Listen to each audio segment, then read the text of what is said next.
Olá, amigos e amigas, sejam muito bem-vindos ao nosso estudo. Hoje, dando continuidade dentro do nosso capítulo sobre os milagres, as predições, estamos aí no item 45, que vai falar da tempestade aplacada ou a tempestade acalmada. É uma passagem bem conhecida, né? E que tem um simbolismo muito grande, porque vai além, os ensinamentos de Jesus vão além do próprio fenômeno. A gente aqui está estudando o fenômeno, né? Como esse fenômeno, como os fluidos, como as leis naturais podem explicar o acontecimento desses fenômenos que são considerados por muitos como miraculosos, como algo sobrenatural, algo que vem de uma força que não é normal na nossa natureza, mas que através das nossas reflexões espíritas a gente vai entendendo que não existe uma força sobrenatural, né? E além desses fenômenos, ela vai para além desse fenômeno porque ela traz reflexões morais sempre, porque as passagens de Jesus são significativas, né? Sempre trazem para nós reflexões muito importantes que transcendem a própria questão material. Então, narrado aqui no Evangelho de Lucas, no capítulo 8, versículo 22 a 25, certo dia, tendo tomado uma barca com seus discípulos, Jesus lhes disse: passemos à outra margem do lago. E logo partiram. Era muito comum, né, essa viagem, Mar da Galileia, Jesus atravessando, né, para ir em alguns lugares que não eram sempre ali na condição, nos espaços em Jerusalém, né, em locais que ele estava acostumado a fazer lá compartilhar as suas palavras, né. Então havia ali um intuito de fazer essa travessia e no meio dessa travessia Jesus adormeceu. Então uma grande ventania se abateu de súbito sobre o lago, de tal modo que a barca se encheu de água e eles se viram em perigo. E aí, assim, a gente vê que ali existiam pescadores, pessoas que estavam acostumadas, né, com o Mar da Galileia, com as tempestades, com esses momentos de turbulência, sabiam lidar com barcos, sabiam lidar com o próprio mar, né, revolto. E naquele momento, me parece ser aqui algo tão súbito, tão forte, tão avassalador, que eles se desesperaram mesmo sendo pessoas experientes, né. E aí se viram realmente em perigo, então eles se aproximaram de Jesus, despertaram ele, né, dizendo: "Mestre, nós vamos morrer". Porque dentro de toda aquela experiência eles estavam vendo que não tinha saída, que aquilo ali realmente não tinha nenhum tipo de saída, nenhum tipo de forma de resolver. Todos os recursos que eles podiam fazer, naturalmente eles já tinham usado, né. Então já estavam só comunicando Jesus de que agora, mediante aquela tempestade, só lhe restava mesmo morrer. Jesus, levantando-se, falou. E aí ele usa, Lucas, aqui o termo ameaçador, né? Falou ameaçador aos ventos, e a gente pensa assim, que Jesus, como espírito puro, não é o tipo de perfil de espírito que vai ameaçar, que vai fazer qualquer tipo de imposição que gere violência.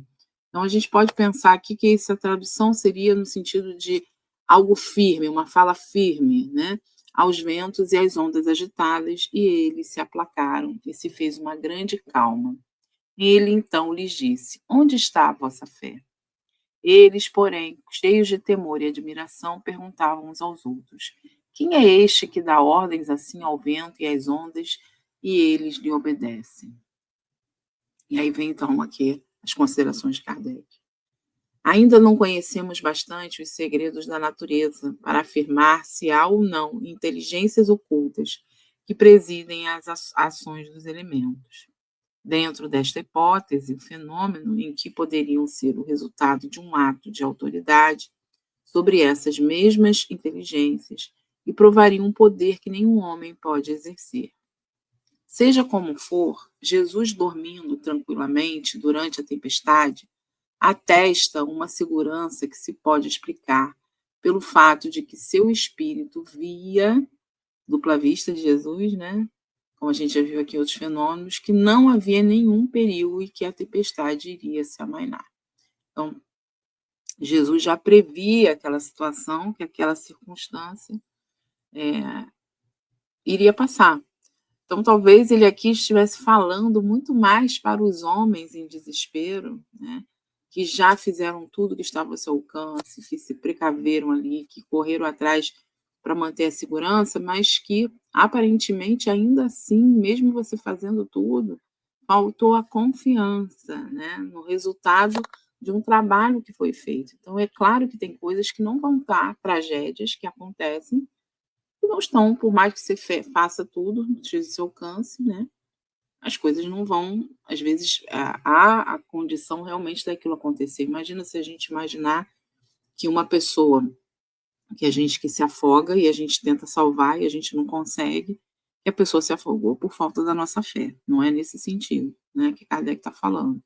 Ele fala que Jesus está trazendo, ele fala no sentido que transcende ao evento. Então, no momento da vida que a gente passa muitas vezes por essas tempestades, né, que vão batendo em nossa porta e que a gente não consegue enxergar saída, é necessário que a gente entenda que existe um propósito, que existe algo e que mesmo que dentro dessas condições a gente, na nossa concepção, a gente esteja perecendo, ou esteja sendo destruído, ou esteja perdendo algo, a nível espiritual a gente compreende que tudo isso é um grande aprendizado, que muitas questões que perdemos, na verdade, são ganhos futuros, né?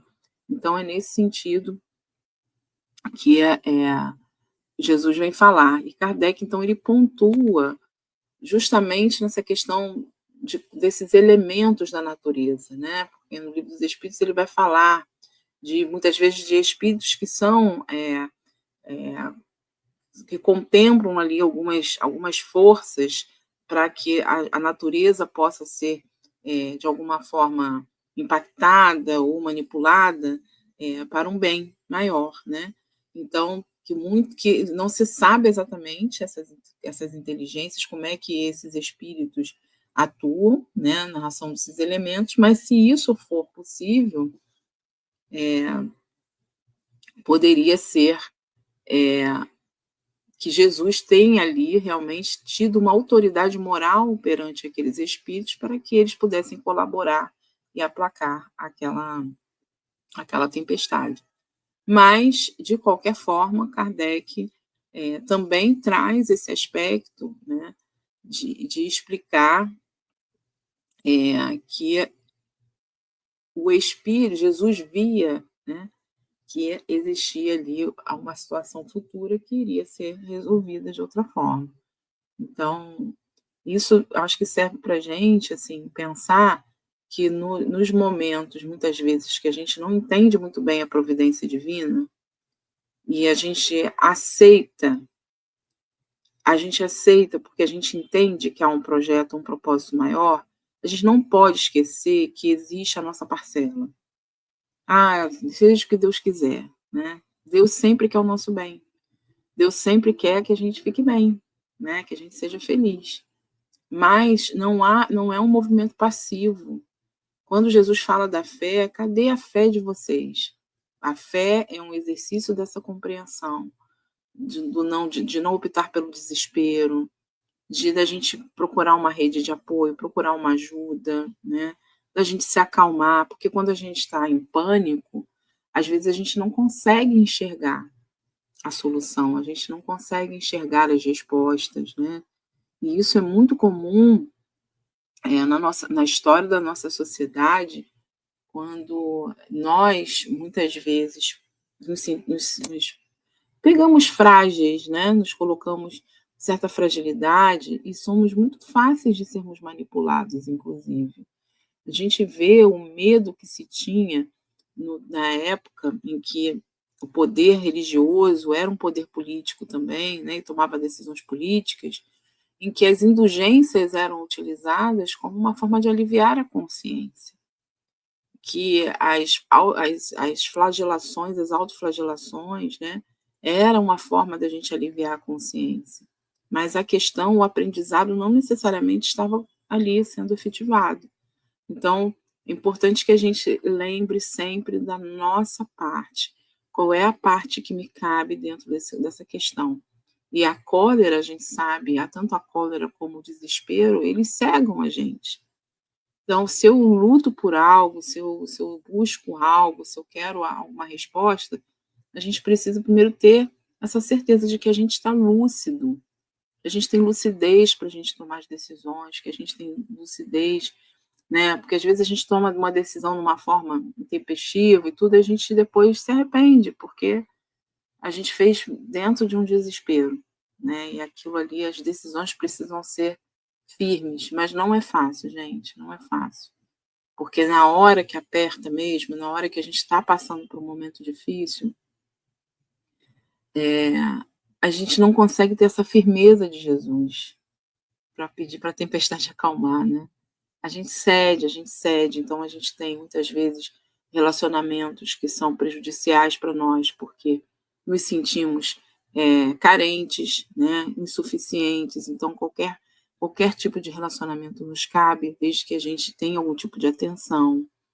Nas nossas relações materiais, muitas vezes a gente se submete a determinados acordos, né, para que a gente possa suprir naquele momento, e isso muitas vezes vai impactar durante muito tempo na nossa vida, na forma como as pessoas vão nos ver, né, como prestadores de serviço, como pessoas na nossa relação. Então, a gente se submete a determinadas situações e isso também gera o lado que o outro também, quando a gente também submete o outro, né, vem causando desespero, às vezes causar o pânico, porque a gente sabendo que a pessoa em pânico, com medo, ela está mais suscetível a ser manipulada. Eu crio uma ideia de que você está em perigo, né, e que você necessita da minha ajuda. Isso é muito comum nos relacionamentos abusivos, né. Então a gente hoje tem identificado, graças à psicologia, né, à ciência, a gente tem começado a entender o que são essas relações abusivas, em que todos nós, de alguma forma, em qualquer âmbito da vida, a gente pode estar suscetível a sermos abusados e também a sermos abusadores, né. Então a gente, pegar aí essa dica de Jesus, para que a gente trabalhe a nossa fé, que é uma fé que pensa, que raciocina, que é uma fé que vem depois de uma conclusão que a gente chegou. Não, cara, isso aqui é certo, isso aqui a gente tem que confiar, né, tentar enxergar além do problema. Eu lembro de uma pessoa que falou uma vez assim para mim: "O problema às vezes é como se ele estivesse na palma da nossa mão, né, e a gente tivesse com essa palma da mão encostada no nosso rosto, encostada no nariz, aqui bem a mão apoiada no rosto. Quando você olha para frente, você só vê a palma da mão, você só vê o problema. Mas quando você afasta a palma da mão, você continua vendo o problema, mas você consegue ver também o que está em torno dessa mão, que pode estar a solução, que pode ter outros caminhos, mostrando que a sua vida não tem que ficar 24 horas em torno desse problema, porque tem outras coisas também para a gente poder viver, né. Então são esses exercícios aí. Eu acho essa passagem muito bonita, né, muito interessante. Bom, eh, vamos para a próxima passagem, que é a passagem das bodas de Caná, que é considerado aí o primeiro milagre de Jesus, né. Num momento em que Jesus dizia que nem estava ali tão preparado para esse para esse evento, né. Quer dizer, não estava ainda com essa, não estava ainda naquele momento, programado realmente para que ele pudesse começar a manifestar, né, algumas colocações que vinham justamente que derivavam desses fenômenos. Então esse milagre, como diz aqui, gente, eu falei, ah não, tá certo, item 47, né. Esse milagre, mencionado apenas no Evangelho de João, é indicado como sendo o primeiro feito por Jesus, e com esse título deveria estar entre os mais dignos de nota. É preciso que ele tenha muito pouca sensação, pois nenhum outro evangelista fala sobre ele. Um fato tão extraordinário haveria de impressionar vivamente os convidados e, sobretudo, o dono da casa, que nem mesmo parece tê-lo percebido, né. Então ele está dizendo aqui que Foi um fato que, a princípio, se fosse realmente tão impactante, tão diferente, tão percebido como esses, né, esses outros milagres da cura, de ressuscitação, né, todos os evangelistas teriam falado. No caso aqui, João fez o registro, que ele achou importante, mas que, de fato, não foi ali algo programado para trazer ali um impacto, esse despertamento, né, que os milagres traziam. Considerando em si mesmo, esse fato tem pouca importância, compara comparativamente àqueles que testemunham em verdade as qualidades espirituais de Jesus, admitindo.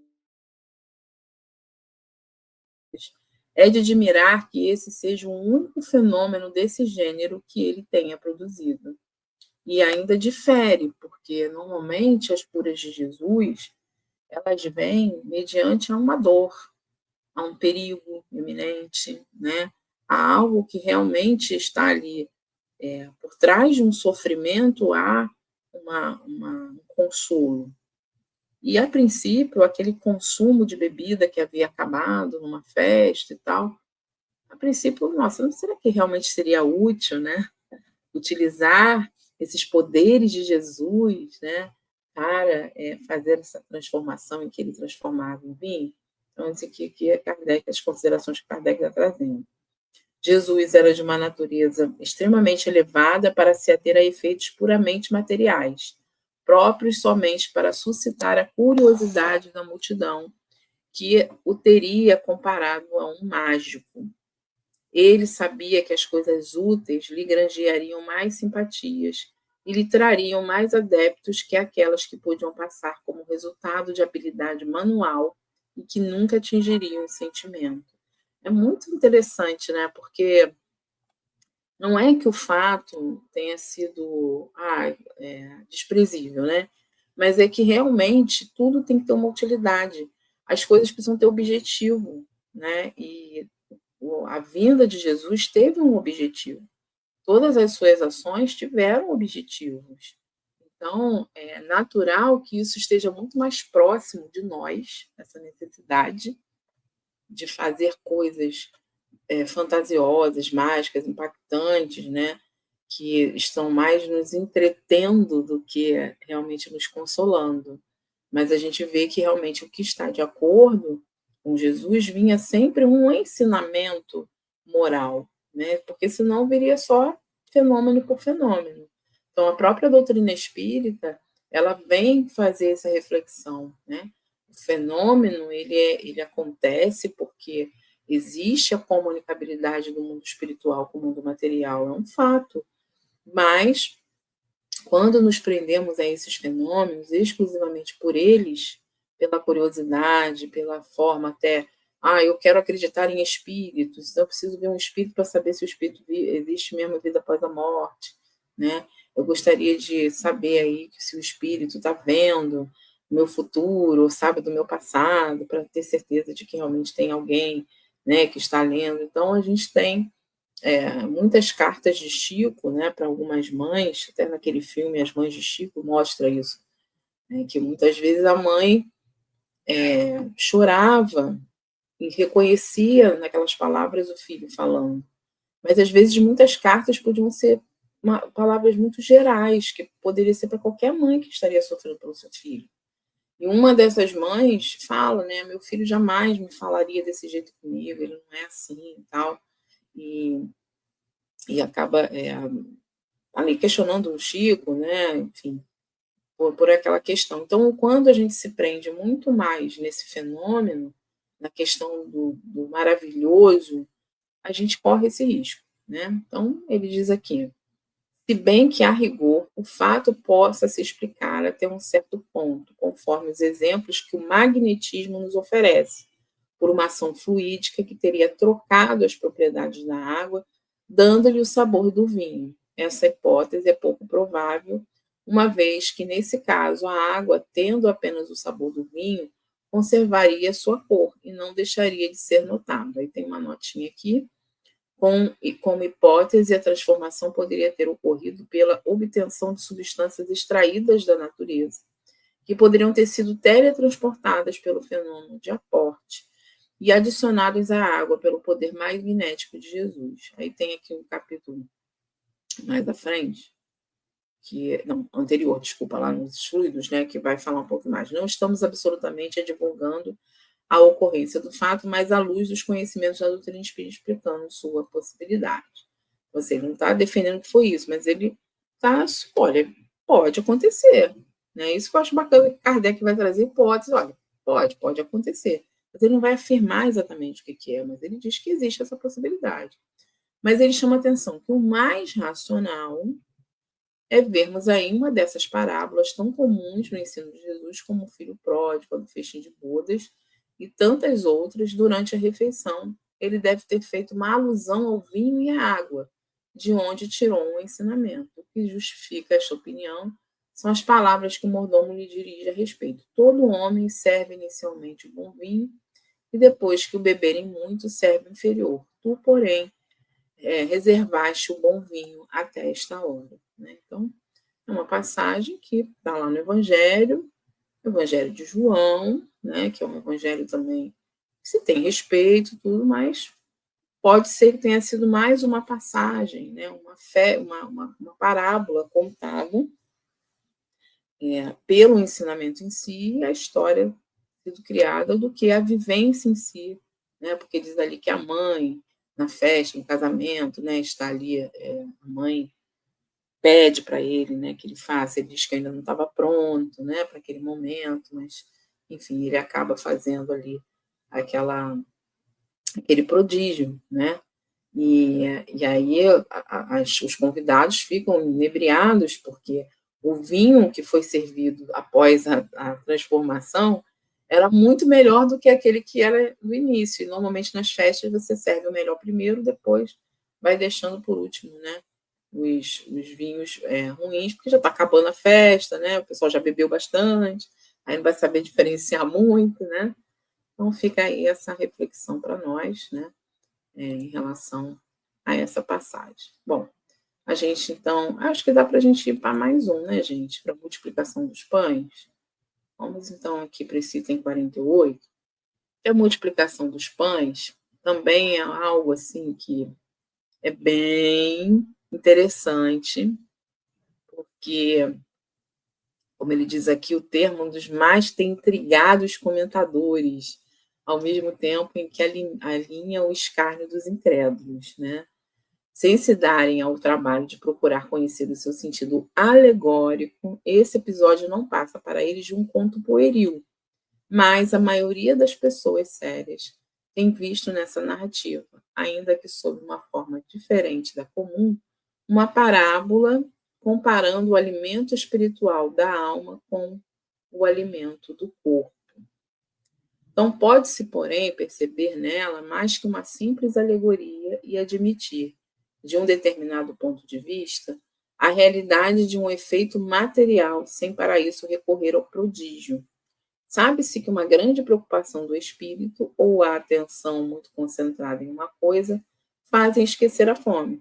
Às vezes a gente está fazendo tanta coisa, né, focado em tanta coisa, que a gente até esquece de comer. Ou a fome, ela não fica assim tão pungente. A fome, às vezes, vai estar muito mais ligada ao nosso hábito, né, o horário de comer, quando a gente acorda, tomar o café, o almoço, mas quando a gente está entretido, muitas vezes a gente esquece. Ou às vezes a gente até está preocupado, envolvido em alguma coisa, e a gente acaba passando o dia todo sem comer. Eu sou uma dessas. Ora, aqueles que seguiam Jesus eram pessoas ávidas por ouvi-lo. Eram pessoas que vieram de todos os lugares para ouvir Jesus, e eram pessoas que tinham, viviam em culturas e crenças muito diferentes do que Jesus pregava. E elas queriam escutar algo diferente, né? As respostas para as suas dúvidas, diferente daquilo que elas ouviram a vida toda. Então, elas foram subindo um monte, se aglomerando, era uma galera, muita gente, né? Passaram o dia ali ouvindo Jesus, e é como se você fizesse um evento, uma festa de aniversário, convidasse as pessoas para curtir a festa, mas não tivesse se preparado para servir a comida, né? Hoje é o contrário, a gente vai para a festa para comer, né, gente? Senta lá na mesa, Aí fica comendo o tempo inteiro, vem os salgadinhos, vem não sei o quê, daqui a pouco vem o bolo, não sei o que lá, você tem a comidinha. A gente parece que vai para o evento para comer, não para curtir as pessoas, para conversar com as pessoas, né? Então, nesse evento ali, Jesus vai para... as pessoas vão para ouvir Jesus, né? Aqui não há nada de espantoso que, fascinadas pela sua palavra, e talvez também pela poderosa ação magnética que ele exercia sobre essas criaturas, elas não tenham sentido a necessidade material de comer, porque estavam ali há muitas horas. Jesus, que previa esse resultado, pôde então tranquilizar seus discípulos, dizendo na linguagem figurada que ele era habitual, e admitindo que eles houvessem realmente trazido alguns pães. Esses pães seriam suficientes para matar a fome da multidão, né? Então tem aquele momento em que chega um menininho, eu tenho aqui alguns peixes, né? Tem pão, e como é que você vai dividir com aquela multidão? Ao mesmo tempo, ele dava aos discípulos uma lição: dai-lhes vós mesmos de comer.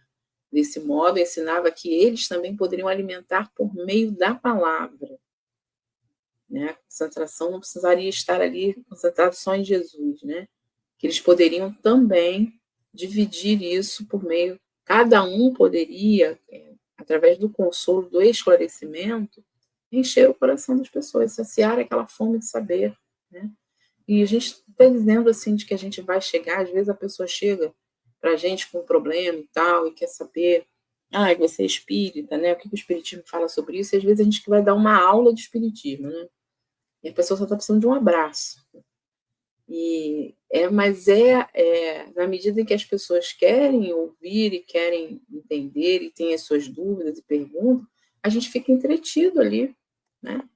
E aí, nesse caso, há um regozijo de almas, né? Então a parte material, ela está lá, tem que comer, tem que ficar em pé, tem que segurar, mas há ali um alimento, né, para o espírito. Assim, ao lado do sentido moral alegórico, produziu-se um efeito fisiológico natural e bastante conhecido. O prodígio, nesse caso, está no ascendente da palavra de Jesus, poderosa o bastante para cativar a atenção de uma multidão imensa, ao ponto de fazê-la esquecer de comer.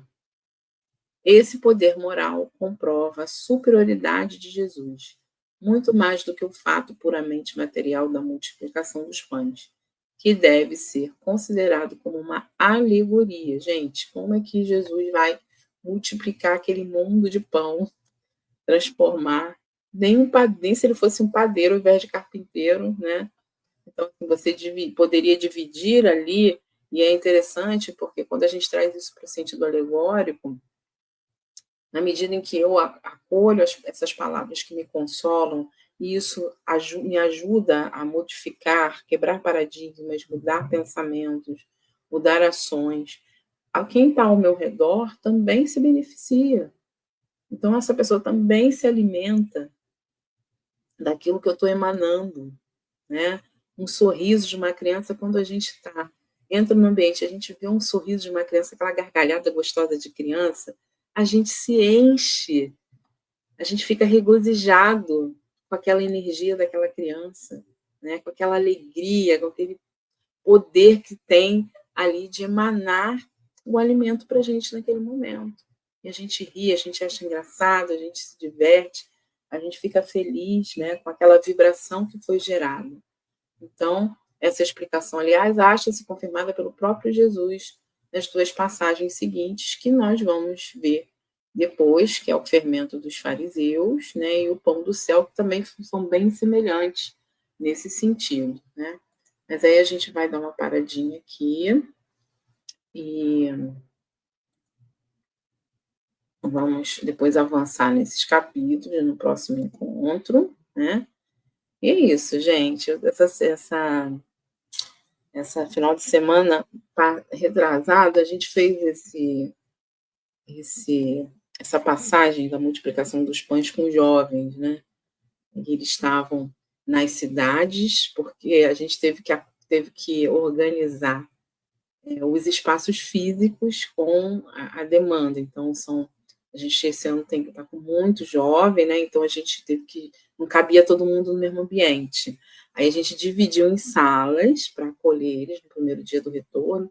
Cada sala era uma cidade de Cafarnaum, um vilarejo, né? Um era Cafarnaum, outro era Corazim, outro era Betsaida, e cada vilarejo tem uma característica. Uma que vende peixes, uma que é de comércio, né? Falei, ó, Cafarnaum é que é a Shopee da época de Jesus, né?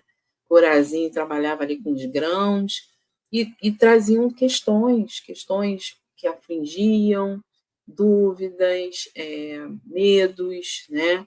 E muitas perguntas, a gente começava a conversar com eles sobre isso, né? Como dentro da vida deles, eles também trazem muitos questionamentos, né? E que a gente ouviu dizer que tinha um Messias ali, o Jesus, né? Um homem profeta, que estava reunindo, estava lá no monte e ia conversar para responder essas perguntas. E aí a gente se deslocou para outra sede, porque aí tem um horário que está liberado o salão maior, e aí a gente reuniu aquela multidão de jovenzinhos, né, para ouvir Jesus. Aí tinha um companheiro nosso vestido de Jesus, e ele, então, compartilhou ali. Os jovens faziam as perguntas, né, e Jesus respondia. Enfim, falaram sobre preconceito, falaram sobre medo, né, sobre as provas, os simulados, né, a angústia, a ansiedade que é gerada, né, necessidade de passar de ano, que é a grande preocupação deles, enfim. E é isso, a gente reúne e ali a gente tentou multiplicar a pipoca, né, que é o que eles gostam de comer, a pipoca. E aí a solução para compartilhar isso é justamente o outro pensar junto, né. Então como que eu posso pensar junto e dar uma ideia aqui para que todos possam se sentir alimentados? Como que estudar a doutrina espírita para a gente entender o impacto do preconceito, ele pode se expandir. Eu posso, dentro de um estudo da mocidade, a gente compartilhar esses ensinamentos e isso encher o nosso coração. Isso, de certa forma, aliviar o nosso coração. Então, é uma forma da gente compartilhar, multiplicar esse pão da vida, né? Multiplicar os ensinamentos. Quando eu vou entendendo as minhas ações, eu vou agindo diferente. Então, essa é uma geração nova que já vê preconceitos de uma forma diferente que a gente vê, né? E eles já ensinam para a gente, então eles também multiplicam esses pão da generosidade, do respeito. Então é isso. É esse o objetivo maior do mestre, né? De contemplar para a gente essas questões. Então a gente vai encerrando aqui, já agradeço, deixo meu abraço a todos. E a gente se encontra aí daqui a 15 dias, gente. Um beijo para vocês. Fiquem com Deus.